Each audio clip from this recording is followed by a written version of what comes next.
একদম পারফেক্ট ভাবে রসুন দিয়ে পাবদা ভাপা কিভাবে তৈরি করলাম সেটাই আপনাদের সাথে শেয়ার করছি। সাথে থাকবে অনেক টিপস এন্ড ট্রিক। নমস্কার বন্ধুরা, দুর্গাস ব্লগে আপনাদের অনেক অনেক স্বাগত। আমার আজকে নিউ রেসিপি পাবদা ভাপা। এর জন্য আমি নিয়ে নিয়েছি পাবদা মাছ। পাবদা মাছটাকে নুন আর হলুদ আর সর্ষের তেল দিয়ে ম্যারিনেট করে রাখবো।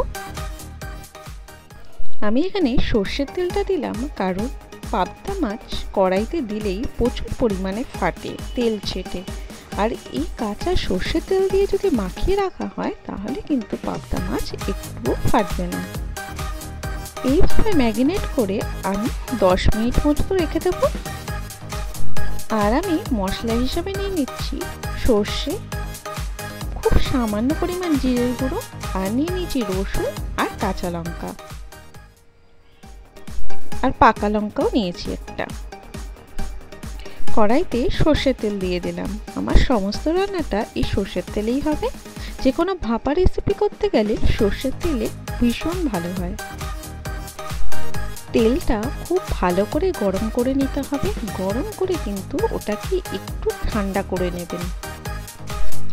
তারপর পাবদা মাছগুলোকে ছেড়ে দেবেন।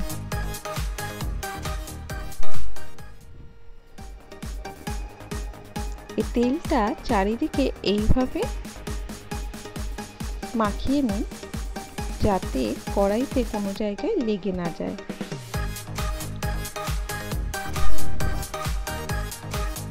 এবার মাছগুলো আমি একে একে তেলের মধ্যে ছেড়ে দিচ্ছি। এই তেলের ছাড়ার সময় কোনো কিছু ফাটছে না।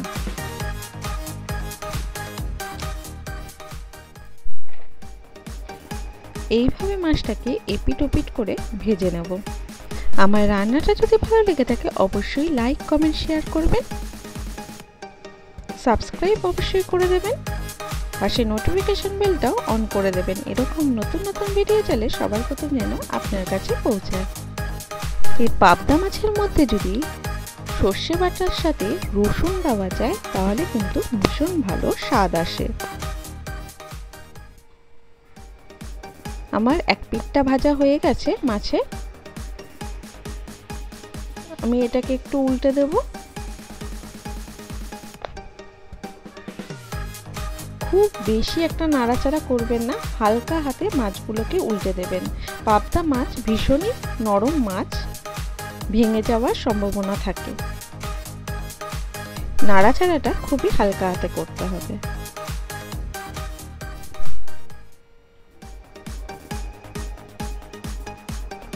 এই পিঠটাও ভাজা হচ্ছে। আমি তার মধ্যে একটু কালো জিরা ফোড়ন দিয়ে দিলাম। মাছগুলো আর তেল থেকে উঠিয়ে নেব না, এইভাবেই আমার রান্নাটা কমপ্লিট হবে।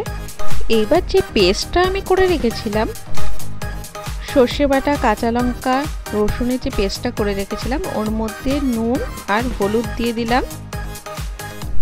তার মধ্যে সামান্য পরিমাণ জল মিশিয়ে নেব। দিয়ে এটাকে একটু গুলিয়ে নিয়ে মাছের চারপাশ দিয়ে এই পেস্টটা ঢেলে দিতে হবে। একই সঙ্গে মশলাটা কষানো হবে। আমার গ্যাসের ফ্লেমটা কিন্তু একদমই লোতে রাখতে হবে। 5 মিনিট এইভাবে একটু নাড়াচাড়া করে দিতে হবে হালকা হাতে, খুবই হালকা হাতে করতে হবে। পাবদা মাছ কিন্তু ভীষণই নরম মাছ। এইভাবে একটু নাড়াচাড়া করে দিয়ে মিনিট 2 বসিয়ে রাখতে হবে। দেখুন মোটামুটি তেল ছাড়তে শুরু করেছে মশলা দিয়ে। তেলটা ছেড়ে আসছে আস্তে আস্তে। আপনারা বাড়িতেই অবশ্যই এইভাবে বানাবেন, ভীষণ ভালো লাগবে খেতে।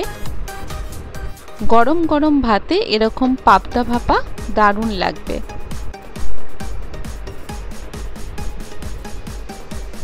নিচটা যাতে লেগে না যায় এইভাবে একটুখানি খুন্তি দিয়ে নাড়িয়ে দিতে হবে।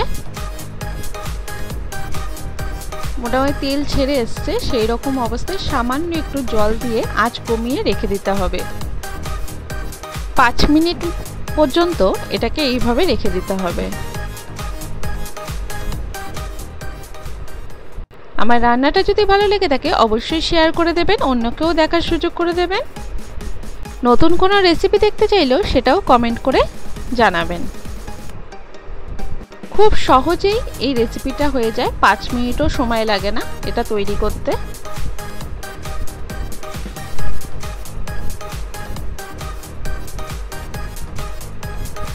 এইভাবে যখন ফুটে উঠবে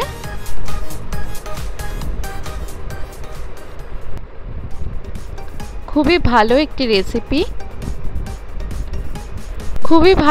রেসিপি। ভালো লাগলে প্লিজ আমার চ্যানেলটিকে সাবস্ক্রাইব করে নেবেন। আমার রান্নাটা মোটামুটি কমপ্লিট হয়ে গেছে। ওপর দিয়ে ধনেপাতা কুচি ছড়িয়ে দেবো আর গ্যাসের ফ্লেমটা কিন্তু বন্ধ করে দেবো। খুবই কম সময়ের মধ্যেই এই রান্নাটা দারুণ সুস্বাদু খেতে হয়। একদম রেডি হয়ে গেছে আমার রসুন দিয়ে পাবদা ভাপা। বাড়িতে গেস্ট আসলেও কিন্তু এইভাবে ঠিক পাবদা মাছটাকে রান্না করে দেখতে পারেন, দারুণ লাগবে, প্রশংসা তো করবেই আপনার। দেখুন কি সুন্দর কালারটা এসছে, দারুণ টেস্টি, দারুণ। সবাই সুস্থ থাকবেন, ভালো থাকবেন, দেখা হবে নতুন ভিডিওতে। Thank you.